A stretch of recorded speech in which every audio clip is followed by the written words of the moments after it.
राम कृष्ण हरी जय जय राम राजा राम कृष्ण हरी जय जय राम राजा राम कृष्ण हरी जय जय राम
महादेव देवर्षि नारद महाराज की जय।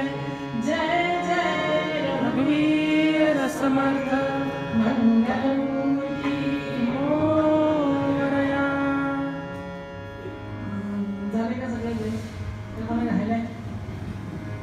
कोणी राहायला नको. कुठल्याही कार्यक्रमाची सुरुवात, चांगल्या कार्यक्रमाची सुरुवात सर्वेशाम अविरोधेन, सगळ्यांचं मन संतुष्ट, सगळ्यांचा विरोध मावळलेला, सगळ्यांचं प्रेम याच्या सह कार्यक्रम सुरू करायचा. त्यामुळे सर्वेभ्यो देवेभ्यो नमो नमः. सगळ्या ज्ञानवंतांना, सगळ्या कृतिशूरांना सगळ्यांना नमस्कार. काही वेळेला का नमस्कार करायचा ऐकलंही असेल कदाचित माझ्याकडनं, कारण मी या परिसरात आणखीन काही वेळेला माझे कार्यक्रम झाले. वडिलांचे आमचे एक स्नेही होते. लोक नमस्कार का करतात हा प्रश्न. देवाला नमस्कार, देवाचं नाव का घेतात? वेगवेगळी कारणं आहेत, संतांनी वेगळी सांगितली कारणं, बरं, पण लोकांची कारणं वेगळी असतात. देवाला नमस्कार का? आणि त्यांचे वडिलांचे मित्र ते म्हणायचे काय देवाला काही नसतं, उगी तुम्ही काहीतरी आणलंय अवलंबन नसतं करून ठेवलंय, उगीच 100-1760 देवळं, 1760 देव, 33 कोटी म्हणे, हे सगळं. आणि मी काय मानत नाही. आणि जाता येता कोपऱ्यावरती चौकामध्ये एखादी घुमटी दिसली लहानशी, असतात ना बऱ्याच ठिकाणी असतात, कुठेतरी पारावर एवढंच, कुठेतरी साईबाबा असतो, कुठेतरी मारुती असतो, काहीतरी असतं कोपऱ्यावर. ते दिसलं की पायातल्या पायात चप्पल पुढे सरकवल्यासारखं करून पटकन नमस्कार करून घ्यायचा आणि पुढे. योगायोगाने ते बघितलं. विचारलं काय हो, तुम्ही म्हणता ना हे नाहीये, काही देवबिव नाहीये, मी मानत नाही, मग हे काय? आता जाता नाही, म्हणजे नाहीच आहे, नसतोच, मी मानत नाहीच, पण समजा कुठे असलाच तर त्याला नमस्कार करून ठेवलेला बरा, रागवायला नको ते म्हटलं. अशाही कारणासाठी देवाला नमस्कार करतात. या संबंध आपल्या शेकडो नाही हजारो वर्षांच्या परंपरांमध्ये आपल्याकडे सुंदर सुंदर अशा परंपरा सापडल्या आहेत. उत्तम गुरूंची परंपरा आहे, उत्तम ऋषींची परंपरा आहे, उत्तम संतांची परंपरा आहे, उत्तम राजांची परंपरा आहे, अनेक परंपरा. एक परंपरा अशीही आहे, 15 ऑगस्टला आम्ही झेंडावंदन तर करतोच, पण त्याच्याबरोबर आता नवीन सुरू केलं, स्वराज्य मिळाल्यापासून वन महोत्सव आमच्या गावात. हो म्हणजे छान. आता आतापर्यंत 15 ऑगस्ट 47 पासून आतापर्यंत म्हणजे एक चांगली छान झकास वनराई तुमच्या गावात तयार झाली असेल. नाही तसं काही दिसलं नाही. आता तुम्ही दरवर्षी झाड लावताय, दरवर्षी वनमहोत्सव करताय, म्हणजे आतापर्यंत केवढी तरी झाडं व्हायला पाहिजे. कसं करतात? परंपरा आहे आमची. कशी परंपरा आहे? दरवर्षी आम्ही त्याच खड्ड्यात झाड लावतो. आता या अशा परंपरांचं काय करायचं? पण आपल्याला खूप चांगली परंपरा आहे आणि त्यातल्या त्यात गुरु परंपरा फार सुंदर आहे.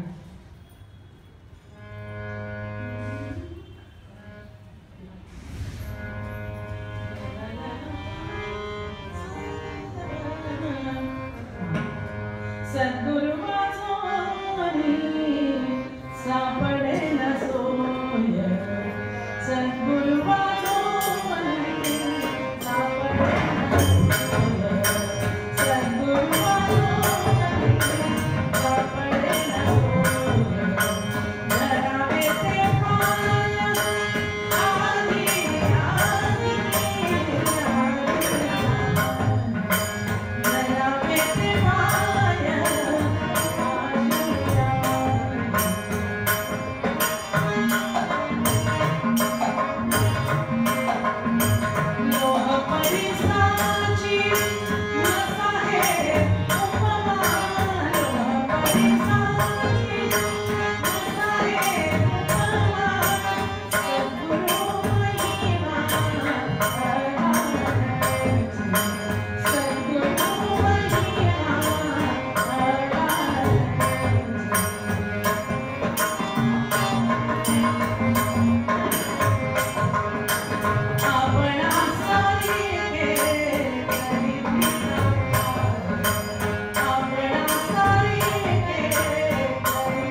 हे काय वर्षानुवर्ष युगानुयुग पिढ्यानपिढ्या हा अभंग जाऊन चौथा झाला यांचा. हे गोष्ट सगळ्यांना अत्यंत माहीत असलेला अतिशय प्रसिद्ध असा हा अभंग आहे. तसं म्हटलं तर ह्यात नवीन काहीच नाही. पण मला सांगा कशात नवीन आहे? रामदास स्वामींसारख्या मनुष्य सांगतो श्रोत्यांना जे जे सांगायला जावे ते त्याची आधीच ठावे. आम्ही काय नवीन सांगणार? उच्चिष्ट संतांची सांगतो ते सगळे अभ्यासलेली मंडळी आपण सगळे ज्येष्ठ समोर आहात. कीर्तन संस्थेसारख्या हरिकीर्तनोत्तेजक सभेच्या पदाधिकाऱ्यांसारखी मोठी मोठी मंडळी, त्यात नवीन काय सांगायचं? नवीन काय असणार? सगळं माहिती आहे. पण ज्ञानेश्वर माऊलींनी फार छान सांगितलं. एक चालतं ज्ञानेश्वर माऊलींनी फार छान सांगितलं, बालक बापाचे ताटे रिगे. वडिलांचं ताट मांडलंय, लहान रांगणारं लेकरू हात पाय चारी याचा उपयोग करत, दोन हात दोन पाय रांगत रांगत रांगत येतं. बालक बापाचे ताटे रिगे, आपला तो मळका हात पानामध्ये घालतोय, रांगत रांगत आलाय. किती जरी झालं अगदी झॉल विझल काय जास्त ते जरी झालं तरी शेवटी भूमी आहे. आणि बापा त्याची जेवण लागे, आपला हात ताटात घालून त्यातली काय एवढासा तुकडा उचलणार आणि बाबाला सांगणार मी तुला भरतो. उलट आई वडिलांनी मुलाला भरवायचं तर मुलाला पण हाव झाली. संसाराचं हे चित्र ज्ञानेश्वरांनी केव्हा पाहिलं असेल? सगळ्या समाजाच्या बाहेर कायम राहिलेली आहे. संन्यासाची पोरं म्हणून वारीत टाकलेली मुलं आहेत, पण तरी सुद्धा संसाराचं एवढं गोड चित्र रंगवले. बालक बापाचे ताटी निघे आणि बापा त्याचे जेव मुलाने, परी तो संतोषले निवेगे मुखाची ओढ. संतोष आनंद वाटतो वडिलांना. अरे वा, आपला मुलगा आपल्याला काहीतरी देतोय, घालतात. तसं या सगळ्या थोरांच्याच ताटामधला अन्नाचा एखादा घास मी तुम्हाला भरवायचा प्रयत्न करणार आहे. बापाच्या आणि आईच्या संतोषाने आपण त्याचा स्वीकार करा, एवढीच प्रार्थना. पंढरीनाथ महाराज की जय. सद्गुरु वाचवणी सापडे न सोय, धरावे ते पाय. आपण जरा उलटा विचार करू बघूया. तुका म्हणे कैसे आणले हे जन, गेले विसरून खऱ्या देवा. म्हणजे बाकीची खोटे म्हणायची की काय? हा जरा एकच खरा तर बाकी असं नाही. तर गुरु प्रत्यक्ष आहे, समोर आहे, आपल्याशी चालता बोलता उठता बसता दिसणारा भेटणारा आहे. आपल्याकडे जुन्या काळी एक म्हण होती, असेल ते विटवा आणि नसेल ते भेटवा, अशी आपल्याला सवय असते. म्हणजे जवळ आहे त्याची किंमत नाही आणि जे मिळत नाही त्याची किंमत जास्त, त्याच्यासाठी आटापिटा. तर हा समोरचा देव आहे, जवळचा आहे, तुला रोज दिसतो आहे, पण त्याच्याकडे त्या मानाने पाहिजे तितकं लक्ष नाही. आणि न दिसणाऱ्या देवाला शोधायला सगळीकडे आम्ही भटकतोय. किती भटकाल, देव कुठे सापडेल? गुरु शिवाय करणोपाय नाही असं सगळ्या संतांनी सांगितलं. नामदेवाची गोष्ट आपल्याला सगळ्यांना माहिती आहे. डोक्यावरती थापट्ट मारलं गोरोबा कुंभारांनी, सगळ्यांच्या मारलं. बाकी सगळ्या आता लागला असेलच ना थापटलं मारल्यावरती, जर बाकी कोण नाही ते हसून सादर केलं त्यांनी. पण ज्यावेळेला नामदेवाच्या डोक्यावरती आपटल्याबरोबर त्रास झाला, राग आला, हे काय झालं तुमचं? पण हे मडकं अजून कसं राहिलंय, बाकी सगळी मडकी चांगली भाजून तयार आहे. थापटं लावलं तर काही मिळत नाही त्याचं, पण हे कच्चं राहिलंय. का कच्चं राहिलंय? गुरुपदेश नाही, गुरु नाही म्हणून नम्रता नाही, अहंकार वाढतो. आपला आपण, मला सगळं माहिती आहे, मला सगळं येत आहे, मला सगळं कळतंय, तू मला काय शिकवणार? अशी ज्या वेळेला मनाची अवस्था होते त्या क्षणाला प्रगती संपली, कुंठली ती. आपण खूप लहान आहोत आणि घेण्याजोगं दुसऱ्याकडे खूप आहे शिल्लक. हे जोपर्यंत माझ्या मनाला वाटेल तोपर्यंत मला प्रगती करायची संधी आहे. एकदा आम्ही बनचुके झालो की संपतो, तिथेच कुठे. लहानपण देगा देवा मुंगी साखर. आपण किती लहान, मुंगी साखरेचा मार मोठ्याला आहे, लहानाला प्रेम आहे. म्हणून आपण लहान असावं, खऱ्या देवाला विसरून न जाता. कबीराचा दोहाही सगळ्यांना माहिती, गुरु गोविंद दो खडे. गुरु आणि गोविंद दोघं एकदम समोर आले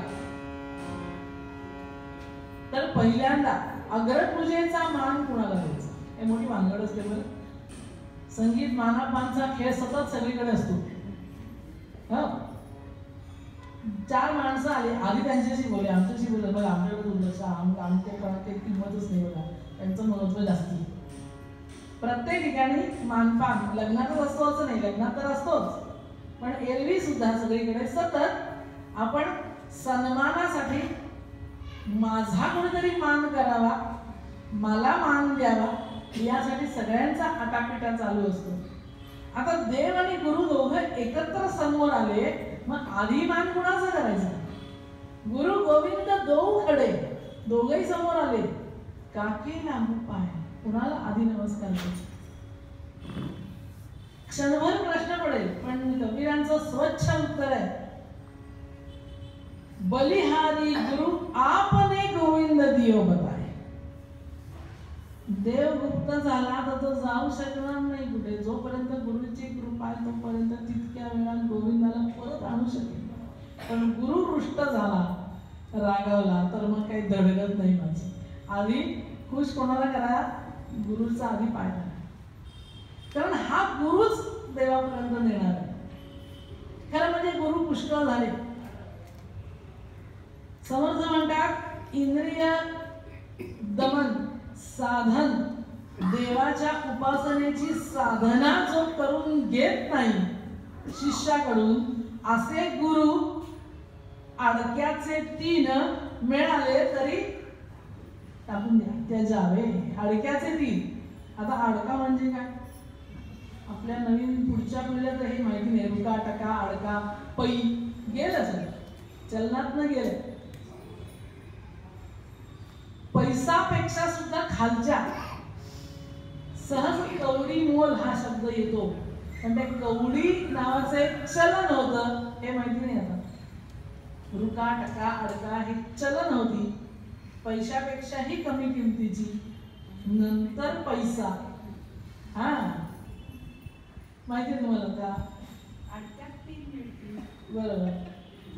असे गुरु अडक्याचे 3 मिळाले तरी त्याच्यावे, टाकून द्यावे, त्यांचा काही उपयोग नाही, प्रगतीसाठी उपयोग नाही.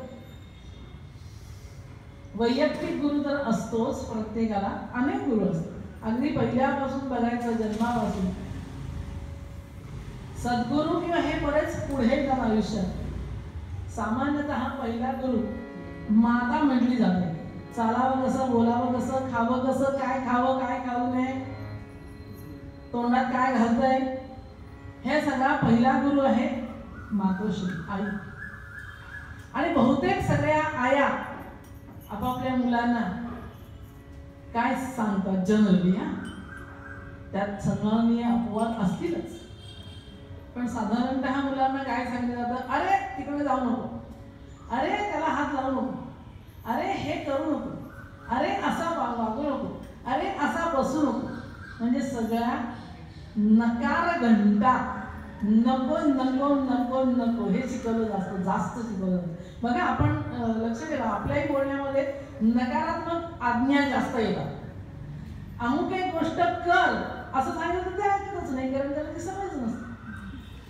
नको हा शब्द अनेक वेळा कानावर पडलेला असतो. आणि बहुतेक झोपवताना सगळ्यांना आता झोपा, आता खेळ पास झाला, आता दंगा पुरे झाला, त्या झोपी गेल्याची म्हणे राहू सगळे झोपले तर तू पण झोप. नाना आमचं नेहमी सांगायचे, अशी एकच आई या महाराष्ट्राला लाभली जिने सांगितलं मुलाला झोप फार झाली, काळ झोप लागली महाराष्ट्राला, आता उठायची वेळ आली आहे, उठा जागे व्हा. गुणी बाळ फुले मी जाता करी सखया, साधी पाण्यात चाल. गुणीमाळ पुरे निज आता करी सतया उठ रे उठ शिवराया उठ रे उठ शिवराया उठ रे उठ शिवराया तू खेळ असा खेळ खेळ जीवाचा वीरश्री वीररसाचा समरात कधी पाठन दावी बेटा करी नाव सार्थ मरहट्टा हट्टाने मरणारा किंवा मरेल पण हटणार नाही तो मला जन्माची जात कुठली ते महत्वाचं नाही महाराष्ट्रामधला कडवा झुंजला तो मला नेहमी आपल्या सगळ्या मागच्या परंपरा सांगायची पद्धत आहे बरं का मागच्या परंपरा आज काय करायचंय तर मागच्या लोकांनी काय केलं ते कर श्रीरामाने रावणवधीला लढली वानरा वीर बनवून श्रीरामाने रावणवधीला लढली वानरा वीर बनवून हे स्वतंत्रता कंसाच्या पासोनी गोविंद गोपकावोनी हे स्वतंत्रता कंसाच्या पासोनी गोविंद गोपकावोनी कसा वीर होशील का कसा वीर रामासारखा कृष्णासारखा कसा वीर होशील का समशेर करी धरशील का मिळविशी मावळे घडी का रणिबधा बजा देश शत्रूचा मेळा सुंदरा उठ स्नेहाला रणिबधा बजा देश शत्रूचा मेळा सुंदरा उठ स्नेहाला सुंदरा उठ स्नेहाला सुंदरा उठ स्नेहाला माधवाला की जय. रामायण ऐकवलं रामायण महाभारताच्या गोष्टी सांगितल्या हे आम्ही इतिहासात नाही काय सांगितल्या रामायण अनेक जण सांगतात टीव्हीच्या अनेक चॅनेलवरती सतत रामायण चालू असतात आस्था बिस्था ते असं ना जिजाबाई नेमकं काय सांगतेय रामाचं संघटन कौशल्य आणि पराक्रम इतर काही नाही आत्ता राष्ट्राला आवश्यकता कशाची आहे त्याचा विचार रामाने काय केलं लढून रावणाला वानरा वीर बनवून वीर बनवले म्हणजे ते काय नव्हते ते होते म्हणूनच तर घेतले